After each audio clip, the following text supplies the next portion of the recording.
8장 18절로 24절까지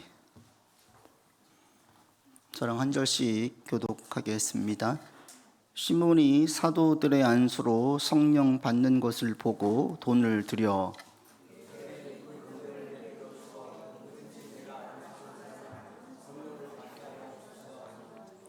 베드로가 이르되 너가 하나님의 선물을 돈 주고 살 줄로 생각하였으니 내 은과 내가 함께 망할지어다.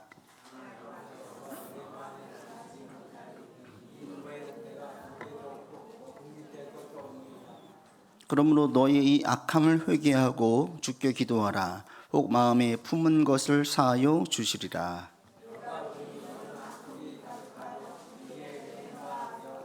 같이 합니다. 시몬이 대답하여 이르되 나를 위하여 주께 기도하여 말한 것이 하나도 내게 임하지 않게 하소서 하니라. 아멘.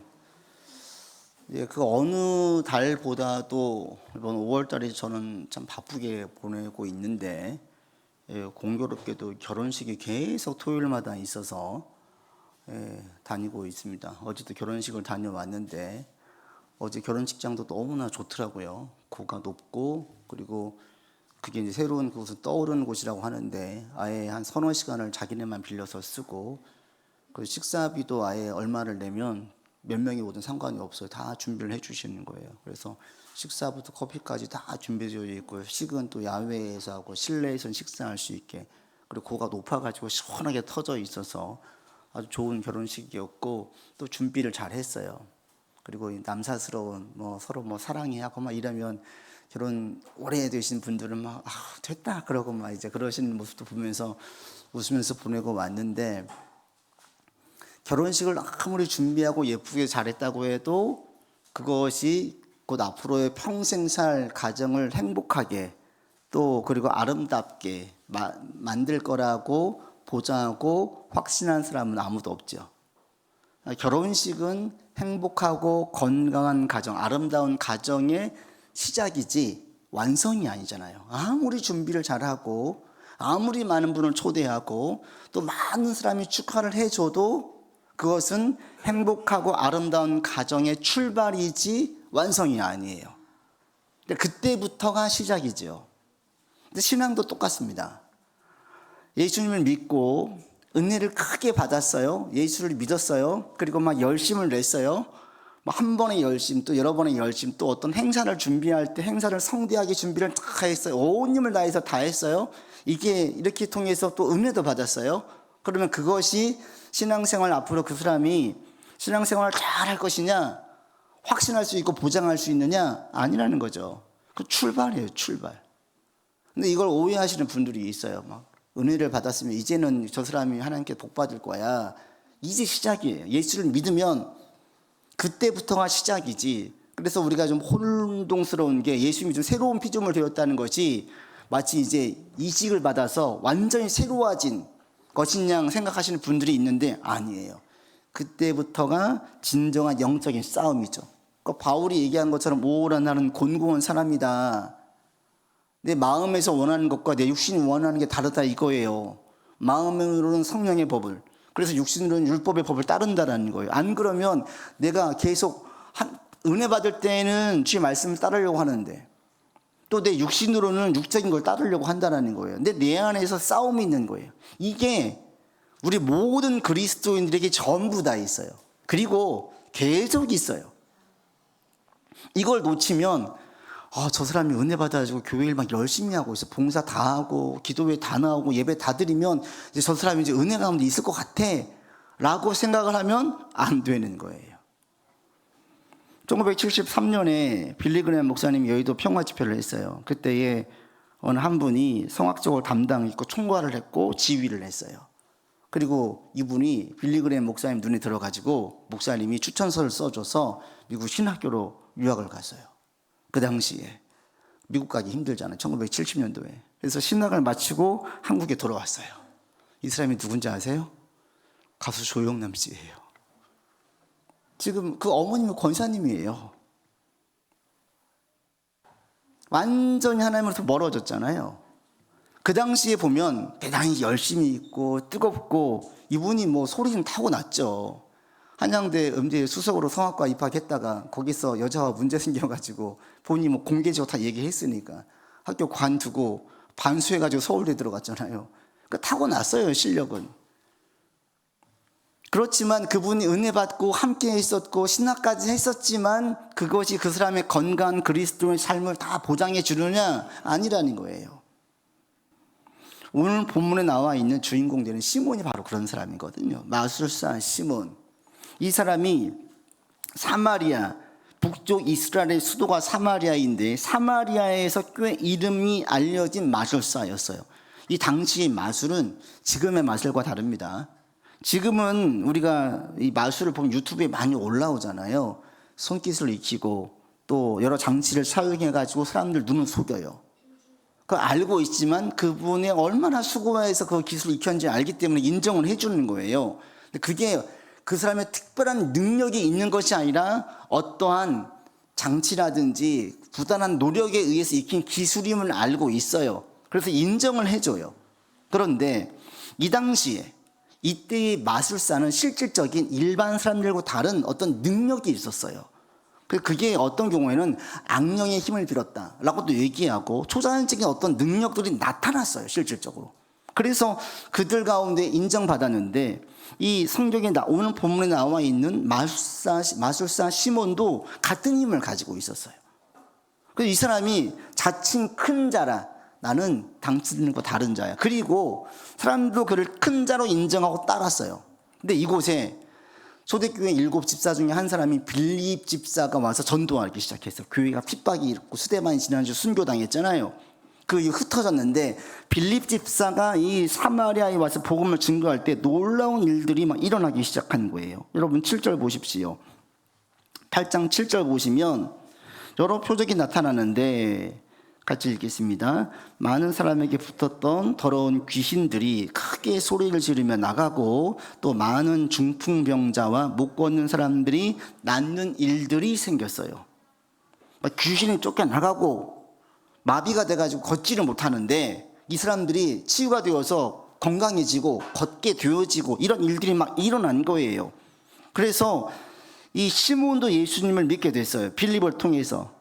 보시면 9절에 보시면 이게 이제 일부러 이런 의도가 있는데 많은 사마리아 백성들은 마술사 시몬을 보고 놀랐어요. 9절 백성을 놀라게 했어요. 그래서 11절 보시면 많은 사람들이 그 마술에 놀라가지고 따랐어요. 그랬는데 이 시몬은 어때요? 13절 보시면 13절 같이 읽겠습니다. 시몬도 믿고 세례를 받은 후에 전심으로 빌립 그 나타난 표적과 큰 능력을 보고 놀랐어요. 시몬은 마술사는 빌립을 보고 놀란 거예요. 빌립 집사를 통해서 능력이 막 귀신이 쫓겨져 나가고 병이 낫고 마술사 시몬은 이런 일을 못했거든요. 그래서 놀래서 따라다니고 결국은 예수님도 믿고 세례도 받았어요. 당시에 세례를 받았다는 건 침례거든요. 완전히 물속에 잠기는 의식이에요.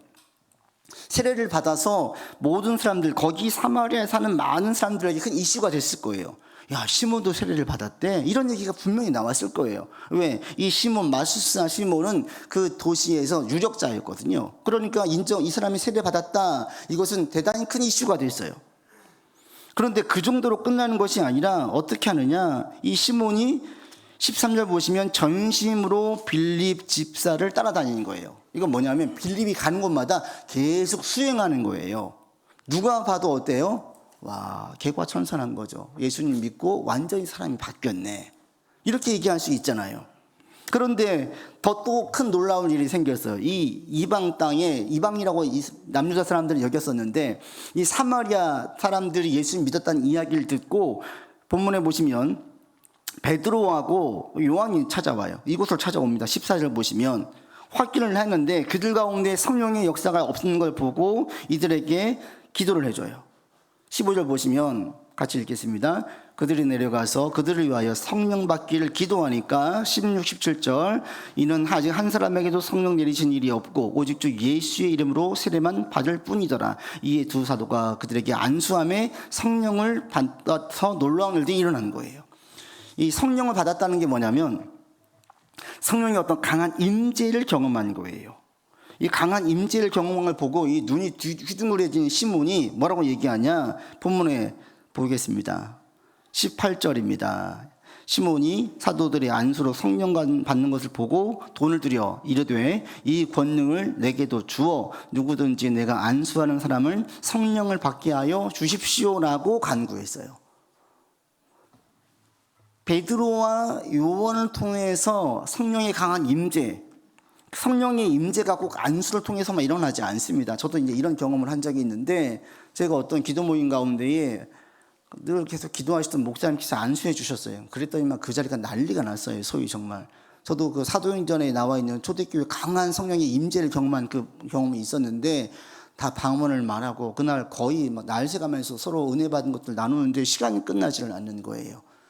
기억나는 게 한 분은 그 어느 그 선교회 간사님이 있었는데, 이분은 그 선교단체가 늘 조용히 기도하신 그런 단체인데, 이 간사님이 모임에 참석했다가 완전히 멘붕이 빠졌어요. 멘붕. 한 번도 경험해보지 못한 강한 성령의 역사를 경험해가지고 그분의 안수 이후에 거기 가운데 많은 분들이 막 그냥 뒤집어졌어요. 아주 뜨거웠어요.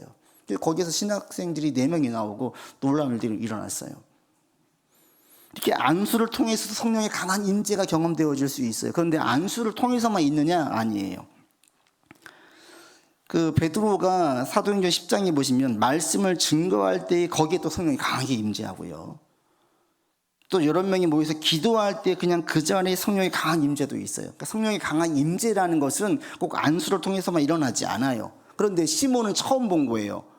베드로한 자가 안수를 딱 해주니까 갑자기 방언을 말하고 이상한 소리를 하는데 너무 신기한 거죠. 그러니까 이 시몬이 베드로에게 돈을 주면서 이거 나도 좀 살 수 있게, 왜? 자신이 마술을 돈 주고 익혔거든요.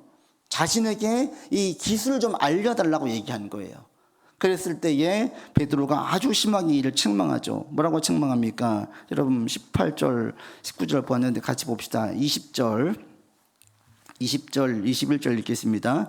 베드로가 이르되 네가 하나님의 선물을 돈 주고 살 줄로 생각하였으니 네 은과 네가 함께 망할지어다.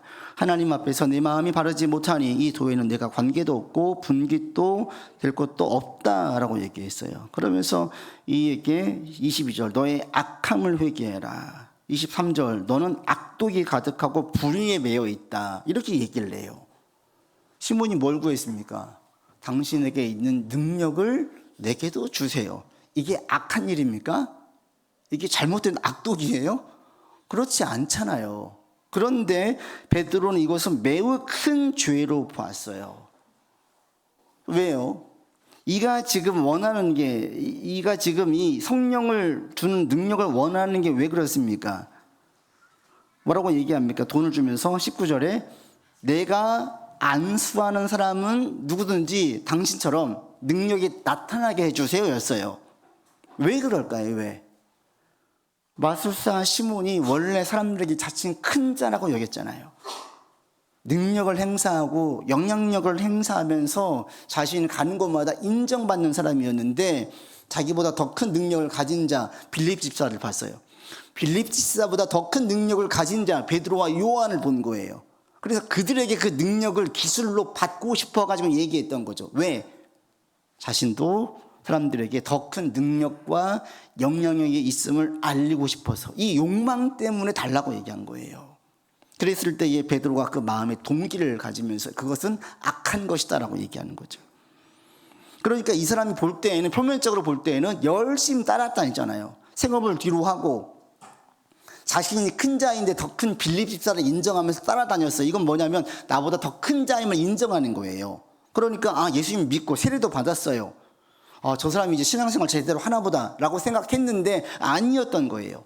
마음의 동기는 여전히 사람들에게 과시하고 자기 능력을 행사하고 난 여전히 큰 자야, 이것들을 알리고 싶은 욕망이 남아 있었고, 이 욕망에 근거해서 돈을 주면서 그 능력을 갖기를 원했던 거예요. 그러니까 여기에 대해서 사도 베드로가 아주 단호하게 그에게 말하는 거죠. 단순한 무지의 발언이 아니다. 너의 동기가 악하다는 거예요. 예수님 믿었으면 끝나는 것이냐? 아니에요. 여러분, 우리가 예수님 믿잖아요. 여전히 우리 안에 육적인 것들이 남아져 있어요. 특별히 몸으로 지은 죄들은 남아 있어요. 그러니까 제 신학교 선배님 한 분이 너무 힘들면 그런데요, 술 생각이 난대요. 예수 믿기 전에 술을 진탕 마셨어요. 그러다 보니까 여전히 그 몸에 흔적으로 남아 있는 거예요. 힘들 때는 한 번씩 술 생각이 난대요. 그게 솔직한 고백이지요. 이 몸에 남아있는 잔재. 근데 몸에 남아있는 잔재보다 더 무서운 게 뭐냐면 우리 내적으로 가지고 있는 것들이에요. 여기 시몬처럼 어떤 누군가에게 과시하고 싶고 앞서고 싶은 욕망, 또 자기의 의, 난 늘 잘났어, 난 늘 1등이었고 어디 가든 인정받았어, 이러면요, 자기 안에 자기도 모르는 사이에 교만함과 과시욕이 생겨요. 어디 가든 난 인정을 받아야 돼. 누가 나 인정해 주지 않으면 이걸 내가 못 견뎌요. 그래서 말을 하든지 선물로 공세하든지 또 어떤 행동을 통해서든지 내가 인정받아야 되는 거예요. 계속 그 욕구가 있어요. 이게 충족되어지면 좋은 것이냐, 그 충족을 위해서 무엇인가 막 교회 봉사도 막 해요. 막 나와서 무엇인가를 해요. 그런 분이 있어요. 우리 교회에 있다는 게 아니라 그런 분이 있어요. 그러면 그런 분들은 늘 자기가 그 자기 스스로 자기 만족, 자기의 의, 자기를 드러내기 위해서 막 애를 쓰는 사람들이거든요. 그러다가 누군가 자기보다 더 잘난 사람이 오면 이제 뒤에서 험담하고 욕하기 시작해요. 그 사람의 그 행동에 대해서 자꾸 폄하하기 시작해요. 저거 얼마나 대단하다고 저렇게 하고 다녀? 이런 식으로 얘기를 해요. 그게 다 동기가 뭐냐, 이렇다라는 거죠. 그런데 이것은 사도 베드로가 볼 때에는 그냥 이해하고 관용으로 넘길 부분이 아니라 끊어야 되는 거예요. 왜? 이건 악이거든. 이 음식을 더러운 거 집안에 두면 계속 그냥 있지 않잖아요. 방치가 되지 않잖아요. 곰팡이가 슬고 냄새는 더 심해지지요. 치워버려야 되듯이 우리 안에도 이 악이 여전히 존재해요. 우리가 예수를 믿으면 내 안에 선과 악이 함께 내재되어져 있어요. 악이 싹 없어지지 않습니다. 특히 우리 사고 속에 있는 것들은 보이지도 안 하고 우리도 모를 때가 있어요. 이게 지금 내가 죄인지 아닌지 모를 때도 있어요. 그래서 믿는 자들은 성경을 계속 봐야 돼요. 왜? 성경이 무엇이 선이고 무엇이 악인지를 우리 가운데 분명히 보여주기 때문에 성경 말씀을 알면 그 성경 말씀으로 내 마음을 투사시켜가지고 살펴보는 거예요. 아, 이건 악이구나. 내가 늘 여기 가운데 익숙해져 있었는데 이것은 습관으로 받아들이고 자연스럽게 넘길 부분이 아니구나 라고 깨달아야 되는 거죠. 그렇게 해서 구분을 지어놨는 거예요. 그게 뭘로 구분 짓냐? 성경이 우리를 구분 짓게 만들고, 그래서 또 한 가지는 묵상이 중요해요. 여러분들이 자꾸 말씀을 가지고 많이 묵상했으면 좋겠어요. 좀 곱씹어 봤으면 좋겠습니다. 많이 읽으려고 하지 마시고요. 때로는 많이 읽는 것도 필요한데 또 때로는 한 구절, 한 주제를 가지고 계속 묵상하는 게 너무너무 중요합니다. 이걸 통해서 내 안에 잘못된 부분들을 발견되는 거예요. 이 시몬도, 마술사 시몬도 마찬가지였어요. 자신의 이것이 얼마나 큰 죄악인지 몰랐어요. 예수님을 믿었지만 여전히 자기 안에 있었던 그 욕망, 과시욕. 내가 너들보다 훨씬 뛰어나잖아. 내 스펙을 가지고 볼 때, 내가 지금까지 우리 집안을 볼 때 부족한 게 뭐가 있어? 네가 뭔데 나를 무시해? 나는 무시받을 존재가 아니야. 이런 것들이 계속 내재되어 있으면 이게 쓴물처럼 자꾸 올라오는 거예요.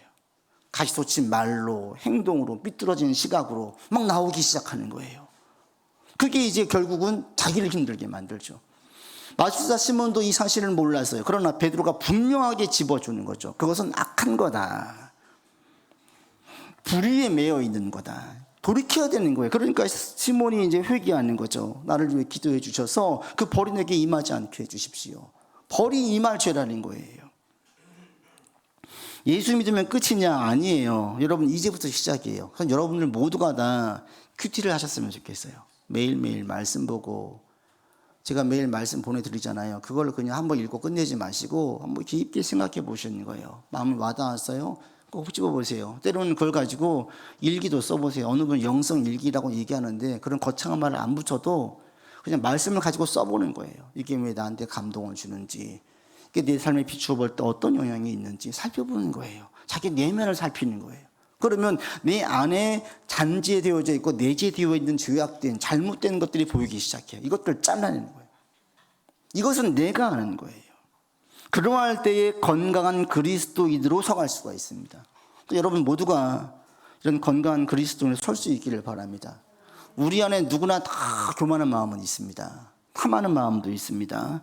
남들과 비교하는 의식은 한국에 살면 다 가지고 있어요. 왜? 우리 한국 사회는 계속 비교하는 문화이기 때문에 다 우리 안에 이 비교하는 생각들이 다 가지고 있어요. 제가 나보다 높은지 낮은지 자꾸 비교해요. 이 인간이 우리 한국 사회 문화예요. 좀 떨어버리고 살면 좋겠는데 안 떨쳐져요. 이 한국 문화 자체가. 근데 이런 것들은 그냥 간직하고 넘어갈 부분이 아닙니다. 이것은 우리의 신앙에 악을 끼치는 부분이에요. 그래서 예수를 믿으면 끝이냐? 아니다. 그때부터 시작이다. 여러분들 성경을 가까이 하시고 아무리 강조해도 지나치지 않습니다. 가능하시면 매일 성경 읽으시고 또 할 수 있으면 자꾸 큐티하시고 말씀을 좀 써보시고 자기 내면 점검해 보시고 과거를 말씀에 비추어서 점검해 보시고 살펴보시는 거예요. 이렇게 해서 여러분 신앙이 계속 성장된 길로 나갈 수 있기를 바랍니다. 사도 베드로가 본문을 통해서 또 한 가지 제시에 분명하게 얘기해 주는 게 있어요. 그게 뭐냐면 이 성령을 받게 했던 것을 뭘로 얘기하느냐. 여러분 20절에 베드로가 한 말을 다시 보십시오. 20절 같이 읽겠습니다. 시작. 베드로가 이르되 네가 내 은과 내가 함께 망할지어다. 지금 베드로가 성령이 임하게 만드는 이 안수를 통해서 성령의 역사가 있었는데 이걸 뭘로 표현하고 있습니까? 하나님의 선물이에요. 선물. 여러분 이게 중요합니다. 하나님의 능력은 돈으로 살 수 없어요. 세상의 능력은 돈으로 살 수 있어요. 우리 신학교 다닐 때에도 우리도 박사학위 우리 돈으로 산다 그랬어요. 무슨 얘기냐면 공부를 하려면 돈이 있어야 되고 여유가 있어야 돼요. 뭐 신대원 들어올 정도면 다 머리는 있어요. 문제는 뭐냐면 돈이 없어요. 시간적으로 안 돼요. 가서 학위를 받으려면 돈을 투자해주고 시간이 있어야 학위를 받죠. 학위도 돈으로 할 수 있어요. 세상의 능력은 돈으로 살 수 있어요. 권세도 돈으로 살 수 있어요. 인간의 노력으로 살 수 있어요. 다 가능해요. 그런데 하나님의 능력은 돈으로, 권세로, 인간의 노력으로 안 되는 거예요. 이것은 하나님의 선물이에요. 선물. 그래서 은혜예요. 은혜는 뭡니까? 거저받은 거잖아요. 선물은 그냥 받는 게 선물이잖아요. 사도 베드로가 분명히 말하는 거죠. 내가 노력해서 하루에 3번씩 기도해서 오랜 시간 기도해서 말씀을 파서 예수님과 함께 있어서 이 능력을 받은 것이 아니라 하나님께 거저받은 거라는, 거저받은. 여기서 중요한 게 나오죠. 하나님의 능력이 나타나는 교회는 어떤 교회예요? 돈이 많은 교회입니까? 국회의원이 많은 교회입니까? 연예인이 많은 교회입니까? 아니라는 거예요. 하나님의 능력이 나타나는 교회는 세상적인 힘이 있는 교회가 아니라 하나님께 은혜 받은 자들이 많을 때에 하나님의 능력이 나타난다는 거예요. 교회에는 저 사람이 어느 대학을 나왔고 돈이 얼마나 있고 세상에서 어떤 직업이 있고 다 필요 없어요. 그들을 통해서 교회의 사람의 능력이 나타나질 않아요.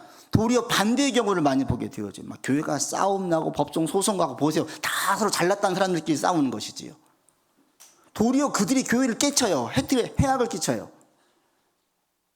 어떤 경우에 교회의 능력이 나타나느냐? 아유, 저는 배우지는 못했어요. 가진 게 없어요. 도리어 이런 분들이 막 섬겨요. 이런 분들이 헌신해요. 이런 분들이 희생을 해요. 근데 그런 분들 보면서 도전을 받지요. 서로 잘났다고 하는 사람들 보면서 도전받는 분 있습니까? 없어요. 누굴 보면 도전받아요? 막 치우는 사람들. 자기를 안 드러내요. 그냥 묵묵히 다 해요. 묵묵히 섬겨요. 그런 분들이 세상에 없거든. 어떻게든지 가서 기부하고 사진 하나 찍어가지고 걸어놔야 되는데 왜 안 드러내려고 하지? 그런 분들이 우리 가운데 영적인 은혜를 주는 거예요. 은혜를. 그런 분들을 보면서 도전을 받는 거예요. 오늘 한국교가 왜 욕을 먹어요? 너무 잘나는 사람들이 많으니까 욕을 먹는 거예요. 이전에 한국교가 왜 그렇게 사람들에게 큰 위로가 되어지고 힘이 됐습니까? 교회가 말없이 섬겼기 때문에 그래요.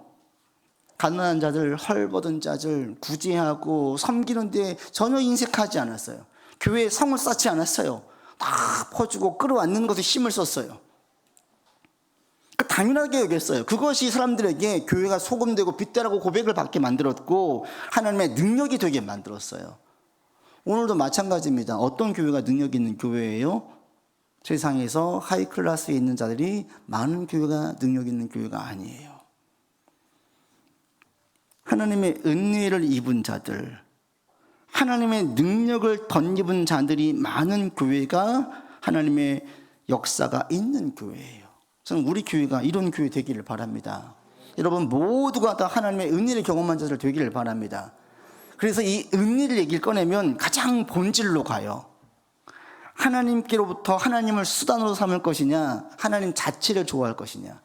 여기서 이제 갈리는 거예요. 지금 시몬은 하나님을 수단으로 삼고자 했어요. 하나님을 통해서, 예수님을 통해서 자기도 그 큰 능력을 받고 싶었고 그 능력을 통해서 자기를 과시하고 싶은 거예요. 예수님을 이용한 거지 예수님 자체가 좋은 게 아니에요. 여러분 동창 가운데 누군가 전화가 왔어요. 왜 전화했냐 그랬더니 그냥 내가 오랜만에 네 목소리 듣고 싶어 전화했다. 기분 좋죠. 전화 한참 하다 보니까 사실 내가 보험을 하는데 이러면 그때부터 기분이 상하는 거예요. 왜? 내게 전화하는 게 어떤 목적을 가지고 전화했기 때문에. 그러나 목적이 아닌 그냥 내 자체가 보고 싶고 야 그냥 너 한번 얼굴 보고 싶다 야. 이 자체로는 우리에게 위로가 되고 힘이 되는 거예요. 하나님을 만날 때에 하나님이 자기의 뜻을 이루기 위한 목적이 되고 수단이 되면 이것은 아직 신앙이 성장하기 첫 단계. 우리가 그렇게 올 수도 있어요. 몸이 안 좋고 힘들어서 주님의 도움을 구하며 나올 수도 있어요. 이렇게 시작을 할 수도 있어요. 그렇지만 여기서 멈추면 안 되죠. 어디까지 가야 돼요? 하나님 자체가 좋은 분이 되어야 되는 거예요. 어제 어떤 우리 교회 하나를 만났는데 걔가 연예인 일편단심 연예인을 좋아해요. 지금 군대 갔대요. 저는 이름도 모르는 연예인, 잘 유명하지도 않는 애인데 7년째 좋아한대요. 7년째. 근데 공부도 곧잘하고 자기 열심히 살아요. 거기서 해소를 하는 거 그렇게. 그냥 그 자체가 좋죠. 그런데 그 연예인이 좋았는데 나중에 팬미팅 때 만났더니 이 연예인이 인성도 좋아. 어때요? 처음에는 그 사람이 가지고 있는 인기, 어떤 연기 잘하는 것, 노래 잘하는 것 때문에 매료가 됐다면 점점 그 사람의 인간성도 좋으면 진짜 매료가 되지요. 그런데 알고 보니까 인성이 바닥이야. 그러면 이제 그 매력이 떨어지는 거예요. 똑같아요. 예수님을 통해서 능력 있으신 분인지는 알고 나왔어요. 병이 나았어요. 그렇게 해서 떠나가는 사람이 있고 와 보니까 예수님이 너무 좋은 거예요. 예수님 같은 분이 없어. 그래서 예수님 자체가 좋은 거예요. 자체가. 어느 목사님 목회하다가 조금 바빠가지고 있는데 밖에서 실랭이를 하고 있어요. 다음 주일에서 설교 준비하고 있는데 딸이 아빠한테 간다 그러고 엄마는 가지 말라고 그러고 아빠 설교 준비하면 막 실갱이를 하니까 더 신경 쓰이잖아요. 왜 그래? 문을 여니까 얘가 자꾸 아빠한테 간다 그러는 거예요. 뭐 왜? 그러니까 그냥 아빠가 보고 싶어서 이랬다라는 거예요. 그 얘기를 듣고 이렇게 한 방 빵 맞는 것 같았대요. 어느 순간부터 자기가 하나님 자체가 좋은 게 아니라 하나님께 그냥 기도하는 거예요. 수단처럼 하나님 뭐 해주세요, 뭐 해주세요, 뭐 해주세요. 이전에 바쁘지 않을 때는 그냥 하나님이 좋아가지고 조용히 기도했었어요. 하나님은 찬송했었어요. 언젠가부터 그런 시간이 줄어들고 없어지기 시작한 거예요. 딸아이는 그냥 아빠를 보고 싶어가지고 아빠 무릎에 잠깐 앉았다가 나가는 거 그렇게 하고 그냥 갔대요. 그게 좋아서 왔는데 언젠가부터 내가 하나님이 좋아서 그냥 있는데 머물러 있지 아니하고 자꾸 하나님을 통해서 무엇인가 달라고만 하고 됐습니다 이런 거죠. 아빠 돈 좀 주세요. 용돈 줬어요. 됐습니다. 그냥 가는 거예요. 계속 이렇게 한다고 생각을 해보십시오. 관계가 없죠. 그래서 그 목사님께서 회개했다는 그 글을 제가 본 적이 있어요. 신앙의 본질은 뭐냐면 하나님이 내 어떤 것을 이루기 위한 수단이냐, 하나님 자체가 귀한 분으로 와 닿느냐, 여기서 갈려요. 하나님이 귀한 분으로 내게 와닿고 하나님을 묵상하고 하나님 자체가 좋으면 하나님의 능력은 자연스럽게 임해요. 그리고 그 임한 능력이 세상의 영향력으로 나타나요. 이게 선순환된 피드백이에요. 저는 여러분 가운데 이런 역사가 있기를 바랍니다. 그러니까 우리 교회를 통해서 능력이 나타나려면 어떻게 되냐면 여러분 한 분 한 분이 하나님이 너무 좋아야 돼요. 예수님이 너무 좋아야 돼요. 예수님보다 더 좋은 게 없어야 돼요. 찬송가에 있듯이 예수님보다 더 귀한 것이 없네라는 고백이 절로 나와야 돼요. 오늘 찬송처럼 주님을 따르는 것이 내게 정말 길이고 날 지키실 것을 내가 정말 믿어야 돼요. 태산을 넘고 험곡에 가도 주께서 지켜주십니다. 이 찬송이 내게 확 위로가 되고 위안이 되고 감사가 되고 힘되고 소망이 되는 거예요. 그런 분들이 가득하잖아요. 그 교회는 하나님의 능력과 역사가 나타나는 교회예요. 저는 우리 교회가 이런 교회가 되기를 바랍니다. 그러기 위해서 여러분들 한 분 한 분이 주님이 너무 좋아야 돼요. 예수님보다 좋은 분, 예수님보다 귀한 분 세상에 어디 있습니까? 없어요. 대선을 앞두고 있지만 어느 대통령이 된다고 해도, 아무리 유능한 사람이 대통령이 된다고 해도 예수님과 비교할 수 있습니까? 비교할 수 없어요. 부끄럽게도 우리 신학교 어느 교수님이 어느 목사를 가르쳐가지고 예수님 버림가는 분이라고 그렇게 얘기했던데, 아주 망언이에요, 망언. 감히 어디 예수님을 비교해요, 어떤 그 목사하고. 말도 안 되지요. 예수님 같은 분은 세상에 없어요. 여러분이 이것을 막 절감했으면 좋겠어요. 너무 좋았으면 좋겠어요. 그러면 찬송을 부르고 이게 위안이 되고 기대가 되고 소망이 되고 때로는 반성도 되고 막 여러 가지 복잡 미묘한 생각들과 감정들로 막 휩싸이게 되어져요. 근데 이 감정의 휩싸임이 주님과 더 깊은 교감으로 이어지게 만듭니다. 그리고 자기도 모르는 사이에 자기를 통해서 하나님의 능력이 나타나기 시작해요. 저는 우리 가운데 이런 역사들이 계속 있기를 바라고 여러분 삶에서 일어나기를 바랍니다. 그래서 주님보다 귀한 분이 있습니까? 없어요. 주님보다 좋은 게 있습니까? 없어요. 아무도 없어요. 주님이 가장 사랑스럽고 가장 좋은 그런 고백이 우리 안에 있을 때 하나님의 능력이 자연스럽게 나타나게 됩니다. 여러분 가운데 이런 시간을 좀 가지시기를 바랍니다. 홀로 있을 때 조용히 찬송하시고 고백해 보십시오. 조용히 마음의 고백으로 우리가 누군가를 볼 때 진지하게 나 네가 너무 좋다 그러면 상대방이 닭살 그럴 거 아니에요. 근데 진짜 좋을 때 그럴 수 있잖아요. 그냥 조용히 기도하는 거예요. 주님도 너무 좋습니다. 정말 주님 같은 분이 없습니다. 이런 고백이 절로 나오게 되는 거예요. 이번 한 주 그런 시간들 좀 가지시면서 주님과의 깊은 사랑의 교제를 좀 나누시고요. 그 교제가 우리 안에 능력으로 덧입혀진다는 것들이 이런 것이구나 라고 경험되어지는 그런 좋은 복된 경험이 있는 한 주 되기를 바랍니다. 기도합시다. 아버지 하나님, 예수를 믿는 것은 끝이 아니라 시작입니다. 주님을 믿고 따를 때 여전히 우리 안에 내재되어져 있는 많은 죄악된 생각들, 죄악의 흔적들이 있습니다. 그리고 이것들이 나를 주장할 때가 있습니다. 하나님, 우리가 주의 말씀을 묵상하고 살피며 나기를 점검하고 나를 살피게 하여 주시옵소서. 그리함으로 죄악이 나를 주장하지 아니하고 잘못된 동기가 나를 주장하지 아니하고 하나님의 은혜와 주님의 사랑이 나를 주장할 수 있게 인도하여 주시옵소서. 주님보다 귀한 것 세상에 없습니다. 주님보다 좋은 것 또한 없습니다. 주님이 가장 귀하고 가장 좋음을 고백하는 우리가 되게 도와주시어서 우리를 통해서 하나님의 능력이 나타나게 하시고 우리 교회를 통하여서 하나님의 능력이 나타날 수 있도록 주님 역사하여 주시옵소서. 우리 구주 예수 그리스도 이름으로 기도드립니다. 아멘.